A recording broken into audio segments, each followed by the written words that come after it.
1,00,000 ಕೊಟ್ಟು ಆ, ಒಂದು ಅತ್ಯಾಧುನಿಕವಾದ ಸ್ಮಾರ್ಟ್ಫೋನ್ ತಗೊಂಡು ಅದರಲ್ಲಿ ಕೇವಲ ಟೈಮ್ ನೋಡಿದ್ರೆ ಹೇಗಿರುತ್ತೆ? ಅದು ಕೇಳೋಕೆ ಸ್ವಲ್ಪ ತಮಾಷೆ ಅನ್ಸುತ್ತೆ ಅಥವಾ ಅಂದ್ರೆ ಎಂಥ ಮೂರ್ಖತನ ಅಂತ ಕೂಡ ಅನ್ಸ್ಬಹುದು. ಹೌದು, ಆದ್ರೆ ನಮ್ಮ ಮಿದುಳಿನ ಅಂದ್ರೆ ನಮ್ಮ ದಿನನಿತ್ಯದ ಆಚರಣೆಗಳ ವಿಚಾರದಲ್ಲಿ ನಾವು ಪ್ರತಿದಿನ ಮಾಡ್ತಿರೋದಿದನ್ನೇ ಅಂಟೆ ಒಂದು ಪುಸ್ತಕ ವಾದಿಸುತ್ತೆ. ಇಂದಿನ ಈ ಆಳವಾದ ವಿಶ್ಲೇಷಣೆಗೆ ಸ್ವಾಗತ. ನಮಸ್ಕಾರ. ನಾವಿವತ್ತು ಚರ್ಚೆ ಮಾಡ್ತಿರೋ ಮೂಲವಸ್ತು ಬಂದು ವಿಜೇಂದ್ರ ರಾಮನಾಥ್ ಭಟ್ಟರು ರಚಿಸಿರುವ ಲಘು ಸಂಧ್ಯಾವಂದನೆ ಅಂತರಂಗ ಸಂಪುಟ 2 ಪುಸ್ತಕ. ಇದರ ಉಪಶೀರ್ಷಿಕೆ ಬಂದು ಭಕ್ತಿಯುಕ್ತ ಜ್ಞಾನಯೋಗ ಅಂತ ಇದೆ. ಈ ಪುಸ್ತಕದ ವಿಷಯಕ್ಕೆ ಬರುವಾಗ ಒಂದು ಕುತೂಹಲಕಾರಿ ಅಂಶ ಇದೆ ನೋಡಿ. ಸಂಧ್ಯಾವಂದನೆ ಅನ್ನೋದು ಹಲವರು ಪ್ರತಿದಿನ ಬೆಳಗಿನ ಜಾವ ಮಾಡೋ ಒಂದು ಆಚರಣೆ ಅಲ್ವಾ? ಹೌದು, ಪ್ರತಿದಿನ ಮಾಡ್ತಾರೆ. ಆದ್ರೆ ಲೇಖಕರು ಕೇವಲ ಈ ಒಂದು ಆಚರಣೆಯ ಅಂತರಂಗವನ್ನು ಅಂದ್ರೆ ಅದರ ಒಳಗಿನ ಅರ್ಥವನ್ನು ಬಿಡಿಸಿಡಲು ಬರೋಬ್ಬರಿ 800 ಪುಟಗಳ ಒಂದು ಬೃಹತ್ ಗ್ರಂಥವನ್ನೇ ಬರೆದಿದ್ದಾರೆ. ಇದು ನಿಜಕ್ಕೂ ಆಶ್ಚರ್ಯ ಹುಟ್ಟಿಸುವಂಥದ್ದು. 800 ಪುಟಗಳ? ಹೌದು, ನನ್ಗೂ ಮೊದಲು ಅದೇ ಅನ್ಸ್ತು. ಬೆಳಗ್ಗೆ ಎದ್ದು ಒಂದು 10 ನಿಮಿಷ ಮಾಡೋ ಜಪದ ಬಗ್ಗೆ 800 ಪುಟಗಳ ಪುಸ್ತಕ ಬೇಕಾ ಅಂತ. ಖಂಡಿತ, ಯಾರಿಗಾದ್ರೂ ಹಾಗೆ ಅನ್ಸುತ್ತೆ. ಆದರೆ ಈ ಮೂಲವಸ್ತುಗಳನ್ನು ಓದುತ್ತಾ ಹೋದಾಗ ಅರ್ಥವಾಯಿತು, ನಾವೆಲ್ಲರೂ ಎಲ್ಲೋ ಒಂದು ಕಡೆ ನಮ್ಮ ದಿನನಿತ್ಯದ ಆಚರಣೆಗಳ ಅಸಲಿ ಉದ್ದೇಶವನ್ನೇ ಮರೆತುಬಿಟ್ಟಿದೀವಿ ಅಂತ. ಆ ಸ್ಮಾರ್ಟ್ಫೋನ್ ಉದಾಹರಣೆ ತರಹ ನಾವು ಯಾವುದೋ ಒಂದು ಅದ್ಭುತವಾದ ತಂತ್ರಜ್ಞಾನವನ್ನು ಕೈಯಲ್ಲಿಟ್ಕೊಂಡು ಹೌದು ಹೌದು ಅದರ ಪಾಸ್ವರ್ಡ್ ಗೊತ್ತಿಲ್ಲದೆ ಬರೀ ಸ್ಕ್ರೀನ್ ನೋಡ್ಕೊಂಡು ಕೂತಿದ್ದೀವಿ ಅನಿಸ್ತು. ಎಕ್ಸಾಕ್ಟ್ಲಿ. ಆ ಪಾಸ್ವರ್ಡ್ ಕಳೆದು ಹೋಗಿರೋ ವಾಸ್ತವವನ್ನೇ ಲೇಖಕರು ಬಹಳ ಚೆನ್ನಾಗಿ ಗುರ್ತಿಸಿದ್ದಾರೆ.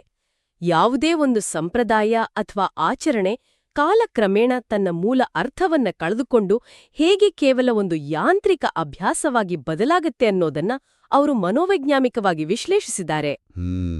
ಅಂದ್ರೆ ಬರೀ ಮೆಕ್ಯಾನಿಕಲ್ ಆಗಿ ಮಾರೋದು. ಕರೆಕ್ಟ್. ಸಂಪುಟ 1ರಲ್ಲಿ ಅವರು ಆಚರಣೆಯ ಭೌತಿಕ ಹಂತಗಳ ಬಗ್ಗೆ ಅಂದ್ರೆ ಕರ್ಮಯೋಗದ ಬಗ್ಗೆ ಬರೆದಿದ್ರು. ಆದ್ರೆ ಈ 2ನೇ ಸಂಪುಟದಲ್ಲಿ ಆ ಆಚರಣೆ ಮಾಡುವಾಗ ನಮ್ಮ ಮನಸ್ಸಿನೊಳಗೆ ಏನಾಗಬೇಕು ಅನ್ನುವ ಜ್ಞಾನಯೋಗದ ಬಗ್ಗೆ ಬೆಳಕು ಚೆಲ್ಲಿದಾರ.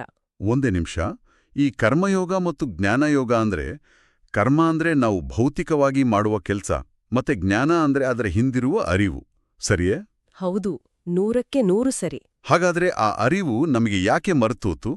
ಸಂಧ್ಯಾವಂದನೆ ಕೇವಲ ಒಂದು ಮೆಕ್ಯಾನಿಕಲ್ ಪ್ರೋಸೆಸ್ ಆಗಿ ಬದಲಾಗೋಕೆ ಕಾರಣಗಳೇನು ಅಂತ ಲೇಖಕರು ವಿವರಿಸಿದ್ದಾರಲ್ಲ, ಅದು ಅಂದ್ರೆ ನಮ್ಮ ಇಂದಿನ ಜೀವನ ಶೈಲಿಗೆ ತುಂಬಾ ಹತ್ತಿರವಾಗಿದೆ ಅನಿಸ್ತು ನನಗೆ. ಹೌದು, ಅವರು ಅದಕ್ಕೆ 3 ಪ್ರಾಯೋಗಿಕ ಕಾರಣಗಳನ್ನ ಕೊಡ್ತಾರೆ. ಮೊದಲನೇದು ಬಂದು ಉಪನಯನದ ಸಮಯದಲ್ಲಿ ಆಗುವ ಗಿಡಿಬಿಡಿ. ಉಪನಯನ ಅನ್ನೋದು ಈ ಆಚರಣೆಗೆ ನಾಂದಿ ಹಾಡುವ ಒಂದು ಪ್ರಕ್ರಿಯೆ. ಆದ್ರೆ ಅಲ್ಲಿ ಸೇರಿರುವ ಜನ, ಸಂಭ್ರಮ. ಹೌದು, ಅಲ್ಲಿ ಊಟದ ಆತುರ ಬೇರೆ ಇರುತ್ತೆ ಜನರಿಗೆ. ಖಂಡಿತ. ಈ ಗದ್ದಲದ ಮಧ್ಯೆ ಪುರೋಹಿತರು ಗಾಯತ್ರಿ ಮಂತ್ರವನ್ನು ಹೇಳ್ಕೊಡುವಾಗ ಒಂದು ರೀತಿಯ ಅವಸರ ಇರುತ್ತೆ. ಆ ಗದ್ದಲದಲ್ಲಿ ಸರಿಯಾದ ಉಚ್ಚಾರಣೆಯಾಗಲಿ ಅದರ ಹಿಂದಿನ ಬೃಹತ್ ಅರ್ಥವಾಗಲಿ ಮನಸ್ಸಿಗೆ ನಾಟೋದೇ ಇಲ್ಲ. ಅಲ್ಲಿಂದಲೇ ಅಡಿಪಾಯ ಸ್ವಲ್ಪ ಸಡಿಲವಾಗುತ್ತೆ. ಇದು ಎಷ್ಟು ನಿಜ ಅಲ್ವಾ? ಒಂದು ಪ್ರಮುಖವಾದ ಪಾಠವನ್ನು ಕಲಿಯುವಾಗ ಅಲ್ಲಿ ಏಕಾಗ್ರತೆಗಿಂತ ಹೆಚ್ಚಾಗಿ ಕ್ಯಾಮ್ರಾಗೆ ಪೋಸ್ ಕೊಡೋದು, ಬಂಧುಗಳ ಜೊತೆ ಮಾತನಾಡುವುದೇ ಹೆಚ್ಚಾಗಿರುತ್ತೆ. ಇನ್ನು 2ನೇ ಕಾರಣ ಅವ್ರು ಹೇಳಿರೋದು ಮತ್ತಷ್ಟು ಪ್ರಾಕ್ಟಿಕಲ್ ಆಗಿದೆ. ಅದೇ ಆ ಬೆಳಗಿನ ಆತುರ. ನಿಜ. ಮನುಷ್ಯನ ದೈನಂದಿನ ಬದುಕು ಈಗ ಒಂದು ಓಟದ ಸ್ಪರ್ಧೆಯಂತಾಗಿದೆ. ಶಾಲೆಗೆ ಹೋಗುವ ಮಕ್ಕಳಿಗೆ ಬಸ್ ಹಿಡಿಯುವ ಆತುರ, ದೊಡ್ಡವರಿಗೆ ಆಫೀಸ್ ಮೀಟಿಂಗಿಗೆ ಲಾಗಿನ್ ಆಗುವ ಧಾವಂತ. ಹೌದು ಹೌದು, ಬೆಳಗ್ಗೆ ಎದ್ದ ತಕ್ಷಣ ಅದೇ ಟೆನ್ಷನ್. ಈ ಒತ್ತಡದ ಸಮಯದಲ್ಲಿ ಸಂಧ್ಯಾವಂದನೆ ಅನ್ನೋದು ತಿಂಡಿ ತಿನ್ನುವ ಮುನ್ನ ಹೇಗೋ ಮುಗಿಸ್ಲೇಬೇಕಾದ ಒಂದು ಟಾಸ್ಕ್ ಆಗಿ ಬದಲಾಗುತ್ತೆ. ಮಿದುಳು ಯಾವುದೇ ಕೆಲಸವನ್ನು ಪದೇ ಪದೇ ಮಾಡುವಾಗ ಅದನ್ನ ಒಂದು ಆಟೋ ಪೈಲಟ್ ಮೋಡ್ಗೆ ಹಾಕಿಬಿಡುತ್ತೆ. ಮಂತ್ರ ಬಾಯಲ್ಲಿ ಬರ್ತಾ ಇರುತ್ತೆ, ಆದ್ರೆ ಮನಸ್ಸು ಆಫೀಸಿನ ಇಮೇಲ್ ಬಗ್ಗೆ ಯೋಚಿಸ್ತಾ ಇರುತ್ತೆ. ಹೌದು, ನಿಖರವಾಗಿ. ಅದಕ್ಕೆ ತಾನೇ ನಾವು ಯಾಂತ್ರಿಕತೆ ಅನ್ನೋದು. ಅಂದ್ರೆ ನಮ್ಮ ದೇಹ ಅಲ್ಲಿರುತ್ತೆ, ಆದರೆ ಮಿದುಳೆಲ್ಲೋ ಇರುತ್ತೆ. ಇನ್ನು 3ನೇ ಕಾರಣ ಪಾಠಭೇದಗಳು ಅಂತ ಲೇಖಕರು ಹೇಳಿದ್ದಾರೆ.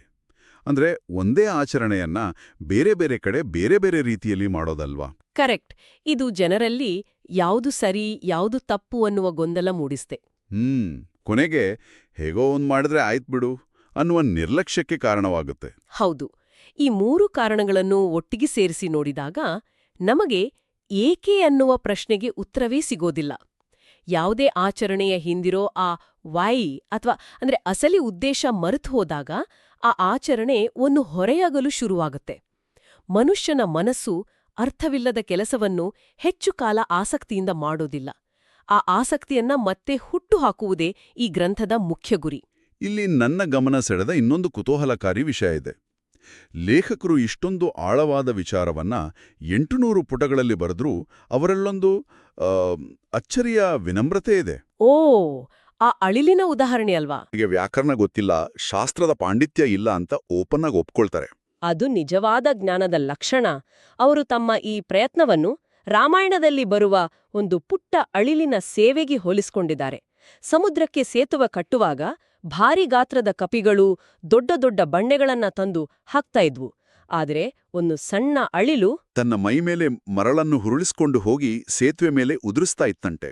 ಖಂಡಿತ ಆ ಅಳಿಲಿಗೆ ತನ್ನ ಮಿತಿಯ ಅರಿವಿತ್ತು. ಆದರೆ ರಾಮನ ಮೇಲಿನ ಭಕ್ತಿಯಿಂದ ತನಗೆ ಸಾಧ್ಯವಾದ್ದನ್ನು ಮಾಡ್ತು. ಲೇಖಕರು ತಮ್ಮ ಗ್ರಂಥ ರಚನೆಯನ್ನು ಆ ಅಳಿಲಿನ ಸೇವೆಗೆ ಹೋಲಿಸ್ತಾರೆ. ಆ ಹೋಲಿಕೆ ತುಂಬ ಸುಂದರವಾಗಿದೆ. ಅಷ್ಟೇ ಅಲ್ಲ, ಅವರು ಹಂಸ ಕ್ಷೀರ ನ್ಯಾಯದ ಬಗ್ಗೆಯೂ ಪ್ರಸ್ತಾಪಿಸಿದ್ದಾರೆ. ಅಂದ್ರೆ ಹಾಲಿನಲ್ಲಿ ನೀರು ಬೆರೆತಿದ್ರೂ ಹಂಸ ಪಕ್ಷಿ ಹೇಗೆ ಕೇವಲ ಹಾಲನ್ನು ಮಾತ್ರ ಹೀರಿ ನೀರನ್ನು ಬಿಟ್ಟುಬಿಡುತ್ತದೆಯೋ ಹಾಗೆ ಈ ಪುಸ್ತಕದಲ್ಲಿ ಏನಾದರೂ ತಪ್ಪುಗಳಿದ್ರೆ ಅದನ್ನ ಬಿಟ್ಟು ಒಳ್ಳೆಯದನ್ನು ಮಾತ್ರ ಸ್ವೀಕರಿಸಿ ಅಂತ ಕೇಳಿಕೊಳ್ತಾರೆ. ಈ ವಿನಯಶೀಲತೆಯನ್ನು ನೋಡಿದಾಗ ನಮ್ಗೆ ಈ ಪುಸ್ತಕದ ಒಳಗಿರುವ ವಿಷಯದ ಮೇಲೆ ಇನ್ನಷ್ಟು ಗೌರವ ಮೂಡುತ್ತೆ. ಖಂಡಿತವಾಗಿಯೂ. ಈ ವಿನಮ್ರತೆಯ ಜೊತೆಗೆ ಅವರು ಜ್ಞಾನಯೋಗದ ಪ್ರವೇಶ ಮಾಡಿಸ್ತಾರೆ. ನಾವು ಆಗ್ಲೇ ಮಾತಾಡಿದ ಆ ಆಟೋಪೈಲಟ್ ಮೋಡ್ನಿಂದ ಹೊರಬರುವುದು ಹೇಗೆ ಅನ್ನೋದೇ ಜ್ಞಾನಯೋಗ. ಕರ್ಮ ಅಂದ್ರೆ ಕೇವಲ ಕೈಕಾಲುಗಳ ಚಲನೆ ಮತ್ತು ಬಾಯಿಂದ ಬರುವ ಶಬ್ದ ಅಷ್ಟೇ. ಆದ್ರೆ ಆ ಶಬ್ದದ ಜೊತೆಗೆ ಮನಸ್ಸಿನ ಅಂತರಂಗದಲ್ಲಿ ನಡೆಯಬೇಕಾದ ಧ್ಯಾನವೇ ಜ್ಞಾನಯೋಗ. ಹೌದು.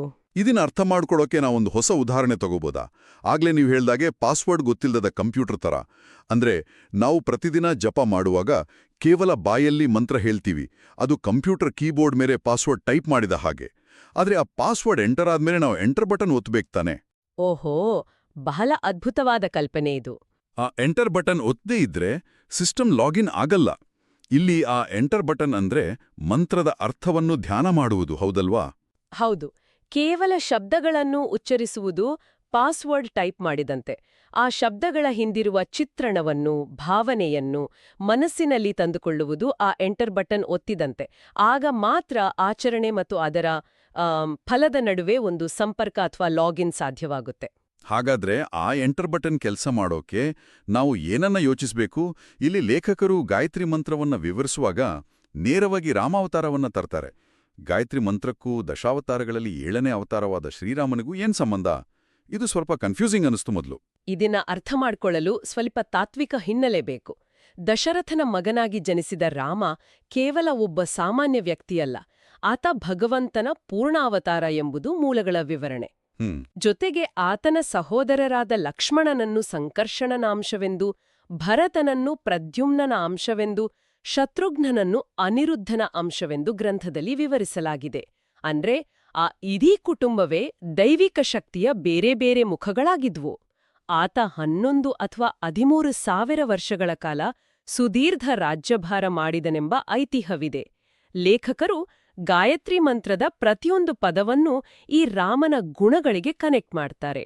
ಓಕೆ, ಅದು ಹೇಗೆ ಕನೆಕ್ಟ್ ಆಗುತ್ತೆ ಅಂತ ನೋಡೋದಾದ್ರೆ, ಮಂತ್ರದ ವರೇಣ್ಯಂ ಅನ್ನೋ ಪದ, ಸಾಮಾನ್ಯವಾಗಿ ವರೇಣ್ಯಂ ಅಂದ್ರೆ ಶ್ರೇಷ್ಠವಾದದ್ದು ಅಥವಾ ಆಯ್ಕೆ ಮಾಡಲ್ಪಟ್ಟವನು ಅಂತ ಅರ್ಥ ಇದೆ ಅಲ್ವಾ? ಇದನ್ನ ರಾಮನಿಗೆ ಹೇಗೆ ಹೊಂದಿಸ್ತಾರೆ? ಅಲ್ಲಿ ಲೇಖಕರ ವಿವರಣೆ ಅತ್ಯಂತ ಸೂಕ್ಷ್ಮವಾಗಿದೆ. ಆಯ್ಕೆ ಮಾಡಲ್ಪಟ್ಟವನು ಎಂಬುದನ್ನ ಕೇವಲ ಒಂದು ಅಮೂರ್ತ ಕಲ್ಪನೆಯಾಗಿ ನೋಡದೆ ಅದನ್ನ ದೃಶ್ಯರೂಪಕ್ಕೆ ತರ್ತಾರೆ. ಜನಕರಾಜನ ಆಸ್ಥಾನದಲ್ಲಿ ಶಿವಧನಸ್ಸನ್ನು ಮುರಿದಾಗ ಸೀತೆಯಿಂದ ವರಿಸಲ್ಪಟ್ಟವನು ಅಥವಾ ಆಯ್ಕೆ ಮಾಡಲ್ಪಟ್ಟವನು ರಾಮ. ಹಾಗೆಯೇ ಅತ್ತ ಅಯೋಧ್ಯೆಯಲ್ಲಿ ದಶರಥ ಮತ್ತು ಇಡೀ ಪ್ರಜೆಗಳಿಂದ ಯುವರಾಜನಾಗಿ ಆಯ್ಕೆಯಾದವನು ಕೂಡ ರಾಮನೇ. ಆದ್ರಿಂದ ಆತ ವರೇಣ್ಯಂ. ನಿಖರವಾಗಿ. ಓ, ಈಗ ಅರ್ಥ ಆಗ್ತಿದೆ. ನಾವು ಕೇವಲ ವರೇಣ್ಯಂ ಅಂತ ಬಾಯಲ್ಲಿ ಹೇಳುವಾಗ ಮನಸ್ಸು ಬೇರೆ ಕಡೆ ಓಡಿ ಹೋಗ್ಬೋದು. ಆದರೆ ಆ ಪದ ಹೇಳುವಾಗ ಆ ಸ್ಥಾನದಲ್ಲಿ ದೊಡ್ಡ ಶಿವಧನುಸ್ಸನ್ನು ರಾಮ ಮುರಿಯುವ ದೃಶ್ಯವನ್ನು, ಆಗ ಬರುವ ದೊಡ್ಡ ಶಬ್ದವನ್ನು ಅಥವಾ ಇಡೀ ಅಯೋಧ್ಯೆ ಅವನಿಗೆ ಪಟ್ಟಾಭಿಷೇಕ ಮಾಡಲು ಕಾಯುತ್ತಿರುವ ಸಂಭ್ರಮವನ್ನು ಕಣ್ಮುಂದೆ ತಂದುಕೊಂಡ್ರೆ ಏನಾಗುತ್ತೆ? ನಮ್ಮ ಮಿದುಳು ತಕ್ಷಣ ಆ ದೃಶ್ಯಕ್ಕೆ ಲಾಕ್ ಆಗುತ್ತೆ. ಬರೀ ಶಬ್ದಕ್ಕಿಂತ ದೃಶ್ಯ ಜಾಸ್ತಿ ಇಂಪ್ಯಾಕ್ಟ್ ಮಾಡುತ್ತಲ್ವಾ? ಖಂಡಿತ ಅದೇ ಮನೋವಿಜ್ಞಾನದ ಅಸಲಿ ಟ್ರಿಕ್. ಮನುಷ್ಯನ ಮನಸ್ಸಿಗೆ ಅಮೂರ್ತವಾದ ಅಂದ್ರೆ ಅಬ್ಸ್ಟ್ರಾಕ್ಟ್ ಆದ ವಿಷಯಗಳಿಗಿಂತ ಕಥೆಗಳು ಮತ್ತು ದೃಶ್ಯಗಳು ಹೆಚ್ಚು ಬೇಗ ನೆನಪಿನಲ್ಲಿ ಉಳಿಯುತ್ತವೆ. ಇದನ್ನೇ ಕಾಗ್ನಿಟಿವ್ ಆಂಕರಿಂಗ್ ಅಂತಾರೆ. ಮಂತ್ರದ ಮುಂದಿನ ಪದ ಭರ್ಗಃ ಎಂಬುದನ್ನು ನೋಡಿ. ಭರ್ಗಃ ಎಂದ್ರೆ ನಾಶಕ ಅಥವಾ ರಕ್ಷಕ ಎಂದರ್ಥ. ಒಂದು ನಿಮಿಷ, ನಾಶಕ ಮತ್ತು ರಕ್ಷಕ ಎರಡೂ ವಿರುದ್ಧಾರ್ಥಕ ಪದಗಳಲ್ವಾ? ಒಬ್ಬನೇ ಏಕಕಾಲದಲ್ಲಿ ಎರಡೂ ಆಗಿರೋಕ್ ಹೇಗೆ ಸಾಧ್ಯ? ಅದೇ ಭಗವಂತನ ಪರಿಪೂರ್ಣತೆ. ಕಾಡಿನಲ್ಲಿ ತಾಟಕ, ರಾವಣ, ಕುಂಭಕರ್ಣ, ಖರ, ದೂಷಣನಂಥ ಭಯಾನಕ ರಾಕ್ಷಸರನ್ನು ಸಂಹರಿಸುವ ಮೂಲಕ ಆತ ನಾಶಕನಾಗ್ತಾನೆ. ಅದೇ ಸಮಯದಲ್ಲಿ ಆಶ್ರಮಗಳಲ್ಲಿ ತಪಸ್ಸು ಮಾಡುತ್ತಿದ್ದ ಋಷಿ ಮುನಿಗಳನ್ನು, ಶಬರಿ, ಗುಹನಂಥ ಮುಗ್ಧ ಭಕ್ತರನ್ನು ಕಾಪಾಡುವ ಮೂಲಕ ಆತ ರಕ್ಷಕನಾಗ್ತಾನೆ. ಆ ಭರ್ಗಃ ಎನ್ನುವ ಪದ ಉಚ್ಚರಿಸುವಾಗ ಆ ಎರಡೂ ಮುಖಗಳನ್ನು ಅಂದ್ರೆ ಧರ್ಮದ ರಕ್ಷಣೆ ಮತ್ತು ಅಧರ್ಮದ ನಾಶ ಎರಡನ್ನೂ ನಾವು ಏಕಕಾಲದಲ್ಲಿ ಧ್ಯಾನಿಸಬೇಕು. ಹೌದು, ಏಕಕಾಲದಲ್ಲಿ ನೆನಪಿಸಿಕೊಳ್ಳಬೇಕು. ಅದ್ಭುತ. ಇನ್ನು ಧೀಮಹಿ ಅಂದ್ರೆ ಧ್ಯಾನಿಸುತ್ತೇವೆ ಅನ್ನೋ ಪದ. ಇದು ಓಂಕಾರದ ಎರಡನೇ ಅಕ್ಷರವಾದ ಊಕಾರದೊಂದಿಗೆ ಅಂದ್ರೆ ಉತ್ಕರ್ಷದೊಂದಿಗೆ ಧ್ಯಾನಿಸಲ್ಪಡುವವನು ರಾಮ ಅಂತ ಪುಸ್ತಕದಲ್ಲಿ ಹೇಳಲಾಗಿದೆ. ಇವೆಲ್ಲವನ್ನು ಒಟ್ಟಿಗೆ ಸೇರಿಸಿದಾಗ ನನಗನಿಸಿದ್ದು, ಆಹಾ, ಕೇವಲ ಒಂದೊಂದು ಸಂಸ್ಕೃತ ಪದದ ಹಿಂದೆಯೂ ಇಡೀ ರಾಮಾಯಣದ ಮಹಾಕಾವ್ಯವನ್ನೇ ಅಡಗಿಸಿಟ್ಟಿರುವುದು ಎಂತಹ ಅದ್ಭುತವಾದ ಇಮ್ಯಾಜಿನೇಷನ್. ನಿಜ. ಈ ರೀತಿಯ ದೃಶ್ಯೀಕರಣದಿಂದ ಧ್ಯಾನದ ಶಕ್ತಿ ನೂರ್ಮಡಿಯಾಗುತ್ತೆ. ಕೇವಲ ಗಾಳಿಯಲ್ಲಿ ತೇಲಿ ಹೋಗುವ ಶಬ್ದಗಳಿಗೆ ಒಂದು ಬಲವಾದ ಆಧಾರ ಸಿಗುತ್ತೆ. ಇದು ಚಂಚಲವಾದ ಮನಸ್ಸನ್ನು ಏಕಾಗ್ರಗೊಳಿಸಲು ನಮ್ಮ ಪ್ರಾಚೀನರು ಕಂಡುಕೊಂಡ ಅತ್ಯುತ್ತಮ ಮಾನಸಿಕ ತಂತ್ರ. ನನಗೆ ಈಗ ಆ ಅಂತರಂಗ ಅನ್ನೋ ಪದದ ತೂಕ ಅರ್ಥವಾಗ್ತಿದೆ. ಆದರೆ ಈ ಪುಸ್ತಕದಲ್ಲಿ ನನಗೆ ಅತಿ ಹೆಚ್ಚು ಆಶ್ಚರ್ಯ ತಂದ ಅಥವಾ ನಾವೆಲ್ಲರೂ ಕೇಳಲೇಬೇಕಾದ ಒಂದು ಭಾಗ ಇದೆ. ಅದೇ ಆಹಾ ಮೂಮೆಂಟ್ಸ್. ಹೌದು, ಕತೆಗಳ ಹಿಂದಿನ ರಹಸ್ಯಗಳು. ರಾಮನ ಕತೆಗಳನ್ನು ನಾವೆಲ್ಲರೂ ಬಾಲ್ಯದಿಂದಲೂ ಅಜ್ಜಿ ಹೇಳುವ ಕತೆಗಳಾಗಿ ಅಥವಾ ಟಿವಿಯಲ್ಲಿ ಸೀರಿಯಲ್ಗಳಾಗಿ ನೋಡ್ಕೊಂಡು ಬಂದಿದ್ದೀವಿ.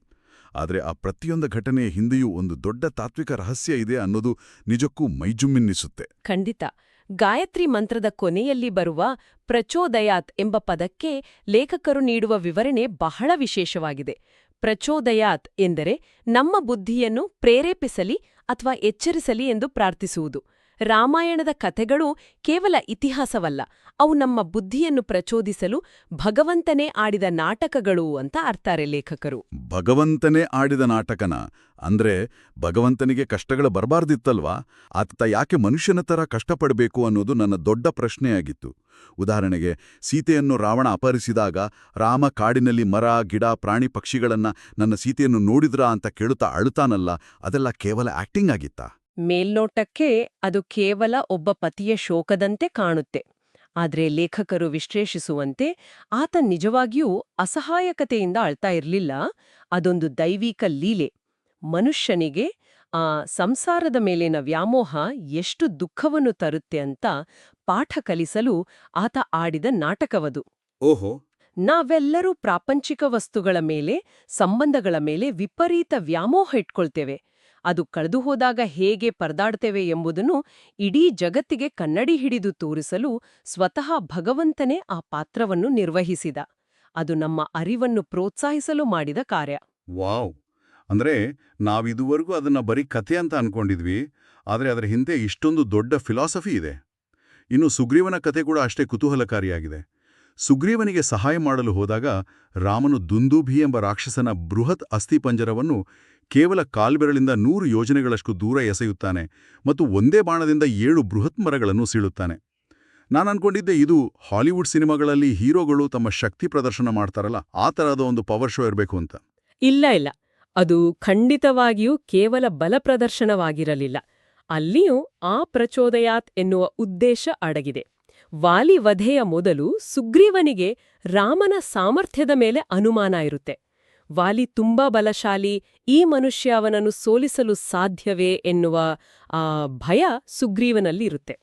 ಆತನಲ್ಲಿ ನಂಬಿಕೆ ಮತ್ತು ಧೈರ್ಯವನ್ನು ಪ್ರಚೋದಿಸಲು ಅಂದ್ರೆ ಪ್ರೇರೇಪಿಸಲು ರಾಮನು ಮಾಡಿದ ಕಾರ್ಯವದು.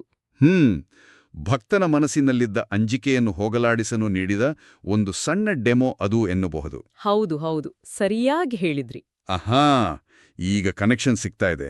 ನಮ್ಮ ಬುದ್ಧಿಗೆ ಯಾವಾಗಲೂ ಒಂದು ಪುರಾವೆ ಬೇಕು. ಆ ಪುರಾವೆ ಕೊಡುವುದೇ ಆ ಘಟನೆಯ ಉದ್ದೇಶ. ಇನ್ನು ನನಗೆ ಇನ್ನೊಂದು ದೊಡ್ಡ ಕನ್ಫ್ಯೂಷನ್ ಇದ್ದಿದ್ದು ಪರಶುರಾಮ ಮತ್ತು ರಾಮನ ಭೇಟಿಯ ಬಗ್ಗೆ. ಇಬ್ರೂ ಒಂದೇ ಭಗವಂತನ ಅವತಾರಗಳು ಅಂತ ಹೇಳ್ತಾರೆ ಅಲ್ವಾ? ಹೌದು, ಇಬ್ರು ದಶಾವತಾರಗಳೇ. ಹಾಗಿದ್ಮೇಲೆ ಅವರಿಬ್ಬರ ಮಧ್ಯೆ ಕಾದಾಟ ಯಾಕಾಗ್ಬೇಕು? ಇಬ್ರು ಕೂತು ಆರಾಮಾಗಿ ಮಾತನಾಡಬಹುದಿತ್ತಲ್ಲ. ಇದು ಅನೇಕರಿಗೆ ಬರುವ ಸಹಜವಾದ ಗೊಂದಲ. ಅದನ್ನೇ ಲೇಖಕರು ಬಹಳ ಸ್ಪಷ್ಟವಾಗಿ ವಿವರಿಸಿದ್ದಾರೆ. ತನ್ನದೇ ಮತ್ತೊಂದು ರೂಪವಾದ ಪರಶುರಾಮನೊಡನೆ ರಾಮ ಕಾದಾಟ ಮಾಡಿದ್ದು ಭಕ್ತರಲ್ಲಿ ಆ ಗೊಂದಲವನ್ನು ಶಾಶ್ವತವಾಗಿ ನಿವಾರಿಸಲು. ನೋಡಲು ಎರಡು ಬೇರೆ ಬೇರೆ ಶಕ್ತಿಗಳಂತೆ, ಬೇರೆ ಬೇರೆ ರೂಪಗಳಂತೆ ಕಂಡ್ರೂ ಅಂತಿಮವಾಗಿ ಅವೆರಡು ಒಂದೇ ಪರಮಶಕ್ತಿ ಎಂಬ ಸ್ಪಷ್ಟತೆ ನೀಡಲು ಆ ಘಟನೆ ನಡೆಯುತ್ತೆ. ಪರಶುರಾಮರು ತಮ್ಮ ತೇಜಸ್ಸನ್ನು ರಾಮನಿಗೆ ಒಪ್ಪಿಸುವ ಮೂಲಕ ಆ ಶಕ್ತಿಯ ಹಸ್ತಾಂತರವನ್ನು ಜಗತ್ತಿಗೆ ತೋರಿಸಿಕೊಡ್ತಾರೆ. ಭಗವಂತನ ಬೇರೆ ಬೇರೆ ರೂಪಗಳ ಬಗ್ಗೆ ಮನುಷ್ಯ ಕಿತ್ತಾಡ್ಕೊಳ್ಬಾರ್ದು, ಎಲ್ಲವೂ ಒಂದೇ ಅನ್ನೋದನ್ನ ತೋರ್ಸೋಕೆ ಮಾಡಿದ ಮತ್ತೊಂದು ನಾಟಕ ಇದು. ಸರಿ, ಇದೆಲ್ಲದರ ಮಧ್ಯೆ ಗ್ರಂಥದಲ್ಲಿ ಉಲ್ಲೇಖವಾಗಿರುವ ಮತ್ತೊಂದು ವಿಷಯ ನನಗೆ ತುಂಬಾ ಇಷ್ಟವಾಯಿತು. ಅದೇ ದೇಹವೇ ದೇವಾಲಯ ಅನ್ನೋ ಪರಿಕಲ್ಪನೆ. ಸುಗ್ರೀವನ ಜೊತೆಗಿನ ಒಂದು ಘಟನೆಯನ್ನು ಇದಕ್ಕೆ ಉದಾಹರಣೆಯಾಗಿ ಕೊಟ್ಟಿದ್ದಾರಲ್ಲ? ಹೌದು, ಸುಗ್ರೀವನು ಒಮ್ಮೆ ಆಲಸ್ಯದಿಂದ ದೈಹಿಕ ಪೂಜೆಯನ್ನು ಮರೆತಾಗ ರಾಮನು ಅವನಿಗೆ ಸೂಕ್ಷ್ಮವಾಗಿ ಎಚ್ಚರಿಕೆ ನೀಡ್ತಾನೆ. ನಾವೆಲ್ಲರೂ ಹಾಗಾಗ ಹೇಳ್ತೇವಲ್ಲ, ನನ್ನ ಮನಸ್ಸಿನಲ್ಲೇ ದೇವರಿದ್ದಾನೆ, ನಾನು ದೇವಸ್ಥಾನಕ್ಕೆ ಹೋಗ್ಬೇಕಿಲ್ಲ. ಹೌದು, ಪೂಜೆ ಮಾಡಬೇಕಿಲ್ಲ, ಹಾಗೆಲ್ಲ ಹೇಳ್ತಿರ್ತೀವಿ. ಆದರೆ ಕೇವಲ ಮನಸ್ಸಿನಿಂದಷ್ಟೇ ಅಲ್ಲ, ದೇಹ, ಮಾತು ಮತ್ತು ಮನಸ್ಸು ಈ ಮೂರರಿಂದಲೂ ಸತ್ಯವನ್ನು ಆರಾಧಿಸುವುದೇ ಪ್ರತಿಯೊಬ್ಬರ ಕರ್ತವ್ಯ ಎಂದು ಆ ಘಟನೆ ಸಾರುತ್ತೆ. ದೇಹವೇ ಒಂದು ದೇವಾಲಯವಿದ್ದಂತೆ ಅದರ ಮೂಲಕ ಮಾಡುವ ಆಚರಣೆಗಳು ಮನಸ್ಸಿಗೆ ಶಿಸ್ತನ್ನು ಕಲಿಸುತ್ತವೆ. ಇದು ನಿಜಕ್ಕೂ ಕಣ್ಣು ತಿರ್ಸುವಂಥ ವಿಚಾರ. ಕಥೆಯೊಂದನ್ನು ನಾವು ಕೇಳುವ ರೀತಿಗೂ ಅದರ ಹಿಂದಿರುವ ತಾತ್ವಿಕ ಅರ್ಥಕ್ಕೂ ಇರುವ ವ್ಯತ್ಯಾಸ ಎಷ್ಟಿದೆ ನೋಡಿ. ಒಂದು ಸರಳ ಕಥೆ ಎನಿಸುವುದು ವಾಸ್ತವದಲ್ಲಿ ಮನುಷ್ಯನಿಗೆ ನೀಡಲಾದ ಬಹುದೊಡ್ಡ ಪಾಠವಾಗಿದೆ. ಇವೆಲ್ಲವೂ ಕೇವಲ ಚರಿತ್ರೆಯ ಪುಟಗಳಲ್ಲ, ಮನುಷ್ಯನ ಅಹಂಕಾರ, ಭಯ ಮತ್ತು ಅಜ್ಞಾನವನ್ನು ದೂರ ಮಾಡಲು ಭಗವಂತ ಇಟ್ಲುವ ಅಲಾರಂಗೋಲು ಅಂತ ನನಗನಿಸ್ತಿದೆ. ನಿಮ್ಮ ಅನಿಸಿಕೆ ಸಂಪೂರ್ಣ ಸತ್ಯ. ಗಾಯತ್ರಿಯ ಕೊನೆಯ ಸಾಲಾದ ಧಿಯೋ ಯೋನಃ ಪ್ರಚೋದಯಾತ್ ಅಂದ್ರೆ ನಮ್ಮ ಬುದ್ಧಿಯನ್ನು ಪ್ರಚೋದಿಸಲಿ, ಒಳ್ಳೆಯ ದಾರಿಯಲ್ಲಿ ನಡೆಸಲಿ ಎಂಬ ಪ್ರಾರ್ಥನೆಗೆ ರಾಮನ ಈ ಪ್ರತಿಯೊಂದು ನಡವಳಿಕೆಗಳು ಕರಾರಾಕರವಾಗಿ ಹೊಂದಿಕೊಳ್ಳುತ್ತವೆ. ಕೇವಲ ಯಾಂತ್ರಿಕವಾಗಿ ಮಂತ್ರವನ್ನು ಉಚ್ಚರಿಸಿದರೆ ಬುದ್ಧಿ ಪ್ರಚೋದಿತವಾಗುವುದಿಲ್ಲ. ಆ ಮಂತ್ರದ ಜೊತೆಗೆ ಈ ಆದರ್ಶಗಳನ್ನು, ಈ ಕತೆಗಳ ಹಿಂದಿರುವ ಅಸಲಿ ಅರ್ಥವನ್ನು ಮನಸ್ಸಿನಲ್ಲಿ ಇಳಿಸಿಕೊಂಡಾಗ ಮಾತ್ರ ಆ ಜ್ಞಾನಯೋಗ ಸಿದ್ಧಿಸುತ್ತೆ ಎನ್ನುವುದು ಲೇಖಕರ ದೃಢವಾದ ನಿಲುವು. ಎಂಥ ಸುಂದರವಾದ ಆಳವಾದ ಚರ್ಚೆ ಇದು. ಹಾಗಾದ್ರೆ ಈ ಇಡೀ ವಿಶ್ಲೇಷಣೆಯ ಸಾರಾಂಶವನ್ನು ನಾವು ಹೀಗೆ ಅರ್ಥ ಮಾಡಿಕೊಳ್ಬೋದಾ? ಸಂಧ್ಯಾವಂದನೆ ಅಥವಾ ನಮ್ಮ ಯಾವುದೇ ದಿನನಿತ್ಯದ ಆಚರಣೆ ಎನ್ನುವುದು ಕೇವಲ ಗಡಿಬಿಡಿಯಲ್ಲಿ ಬೆಳಗಿನ ಉಪಹಾರಕ್ಕೂ ಮುನ್ನ ಮುಗಿಸುವ ಒಂದು ಚೆಕ್ಲಿಸ್ಟ್ ಅಲ್ಲ. ಅದು ಲೇಖಕರು ವಿವರಿಸಿದಂತೆ ಕೇವಲ ಒಂದು ಯಾಂತ್ರಿಕ ಕರ್ಮದಿಂದ ಆಳವಾದ ಜ್ಞಾನದೆಡೆಗೆ ನಮ್ಮನ್ನು ಕೊಂಡೊಯ್ಯುವ ಸೇತುವೆ. ಆ ಸೇತುವೆಯನ್ನು ಯಶಸ್ವಿಯಾಗಿ ದಾಟಲು ಕೇವಲ ಶಬ್ದಗಳಲ್ಲ, ಆ ಶಬ್ದಗಳ ಅರ್ಥ ಮತ್ತು ಆ ಗುಣಗಳ ಅನುಸಂಧಾನ ಅಥವಾ ನಿರಂತರ ಧ್ಯಾನ ಬಹಳ ಮುಖ್ಯ. ಹೌದು, ಮತ್ತೆ ಇದನ್ನ ಕೇವಲ ಒಂದು ನಿರ್ದಿಷ್ಟ ಧಾರ್ಮಿಕ ಆಚರಣೆಗೆ ಮಾತ್ರ ಸೀಮಿತಗೊಳಿಸುವ ಅಗತ್ಯವಿಲ್ಲ. ನಮ್ಮ ಇಡೀ ಬದುಕಿನ ಶೈಲಿಗೆ ಇದನ್ನ ಅನ್ವಯಿಸ್ಕೊಳ್ಬೋದು. ನಾವು ದಿನನಿತ್ಯ ಮಾಡುವ ಎಷ್ಟೋ ಕೆಲಸಗಳನ್ನ ಕೇವಲ ಯಾಂತ್ರಿಕವಾಗಿ ಆಟೋಪೈಲಟ್ ಮೋಡ್ನಡಿ ಮಾಡ್ತೇವೆ. ಅದು ಕಚೇರಿಯ ಕೆಲಸವಿರಬಹುದು, ನಮ್ಮದೇ ಆರೋಗ್ಯದ ಕಾಳಜಿ ಇರಬಹುದು, ಅಥವಾ ನಮ್ಮ ಕುಟುಂಬದ ಜೊತೆಗಿನ ಸಮಯ ಕೂಡ ಆಗಿರ್ಬೋದಲ್ವಾ? ಖಂಡಿತ. ಆ ಪ್ರತಿಯೊಂದು ಕೆಲಸದ ಹಿಂದಿನ ಅಂತರಂಗವನ್ನು, ಅಂದ್ರೆ ಅದರ ಅಸಲಿ ಉದ್ದೇಶವನ್ನು ನಾವು ಅರ್ಥ ಮಾಡ್ಕೊಂಡ್ರೆ ನಮ್ಮ ಇಡೀ ದೃಷ್ಟಿಕೋನವೇ ಬದಲಾಗತ್ತೆ. ಕೆಲಸವು ಹೊರೆಯಾಗದೆ ಅದೊಂದು ಅರ್ಥಪೂರ್ಣವಾದ ಅನುಭವವಾಗತ್ತೆ. ಹೌದು, ನಾವು ಆರಂಭದಲ್ಲಿ ಮಾತನಾಡಿದ ಆ ಸ್ಮಾರ್ಟ್ಫೋನ್ನ ಉದಾಹರಣೆ ಮತ್ತೆ ನೆನಪಾಗ್ತಿದೆ. ನಾವು ನಮ್ಮ ಮಿದುಳಿನ, ನಮ್ಮ ಆಚರಣೆಗಳ ಅಗಾಧವಾದ ಸಾಮರ್ಥ್ಯವನ್ನ ಬಳಸ್ಕೊಳ್ದೆ ಕೇವಲ ಸಮಯ ನೋಡುವ ಯಾಂತ್ರಿಕತೆಗೆ ಬಿದ್ದುಬಿಟ್ಟಿದ್ವು. ಈ ಗ್ರಂಥವು ಆ ಫೋನ್ನ ಸ್ಕ್ರೀನ್ ಅನ್ಲಾಕ್ ಮಾಡಿ ಅದರ ಒಳಗಿನ ನಿಜವಾದ ಶಕ್ತಿಯನ್ನ ಪರಿಚಯಿಸಿದೆ ಅಂತ ಹೇಳಬಹುದು. ಹೌದು, ಅದೊಂದು ಅದ್ಭುತವಾದ ಹೋಲಿಕೆ. ಚರ್ಚೆಯನ್ನ ಮುಗಿಸ್ತಾ ಈ ಪುಸ್ತಕದ ಆಧಾರದ ಮೇಲೆ ಒಂದು ಹೊಸ ಯೋಚನೆ ಬರ್ತಿದೆ. ಭಗವಂತನು ಮನುಷ್ಯನಿಗೆ ಪಾಠ ಕಲಿಸಲು, ನಮ್ಮ ಬುದ್ಧಿಯನ್ನ ಪ್ರಚೋದಿಸಲು ಈ ಪ್ರಪಂಚದಲ್ಲಿ ಮನುಷ್ಯನಂತೆಯೇ ನಟಿಸುತ್ತಾನೆ ಎಂದಾದರೆ, ಈ ಜಗತ್ತಿನಲ್ಲಿ ನಡೆಯುವ ಪ್ರತಿಯೊಂದು ಸಣ್ಣ ಘಟನೆಯೂ ನಮಗೆ ಎದುರಾಗುವ ಪ್ರತಿಯೊಂದು ಸವಾಲು ನಮ್ಮ ಅರಿವನ್ನು ಜಾಗೃತಗೊಳಿಸಲು ನಿಸರ್ಗವು ಆಡುತ್ತಿರುವ ನಾಟಕವಾಗಿರಬಹುದೇ? ವಾವ್, ಇದು ನಿಜಕ್ಕೂ ಆಳವಾದ ಪ್ರಶ್ನೆ. ಹೌದು. ಕೇವಲ ಯಾಂತ್ರಿಕವಾಗಿ ದಿನ ಕಳೆಯುವುದರಿಂದ ಹೊರಬಂದು ಈ ಜಗತ್ತಿನ ಆಗು-ಹೋಗುಗಳ ಕಡೆಗೆ ಒಮ್ಮೆ ಆಳವಾಗಿ ಕುತೂಹಲದಿಂದ ಗಮನಿಸಿದರೆ ನಮ್ಗಿನ್ನೇನು ಹೊಸ ಅರ್ಥಗಳು ಸಿಗಬಹುದು ಅಂತ ಯೋಚನೆ ಮಾಡಬೇಕು. ಆಚರಣೆಗಳಿರ್ಲಿ ಅಥವಾ ನಮ್ಮ ಬದುಕೇ ಆಗಿರ್ಲಿ, ಅದರ ಅಂತರಂಗವನ್ನು ಅರಿಯುವ ಪ್ರಯತ್ನ ಸದಾ ನಡೆಯುತ್ತಿರ್ಲಿ. ಮತ್ತೊಂದು ಕುತೂಹಲಕಾರಿ ವಿಷಯದೊಂದಿಗೆ ಮುಂದಿನ ಈ ಆಳವಾದ ವಿಶ್ಲೇಷಣೆಯಲ್ಲಿ ಭೇಟಿಯಾಗೋಣ.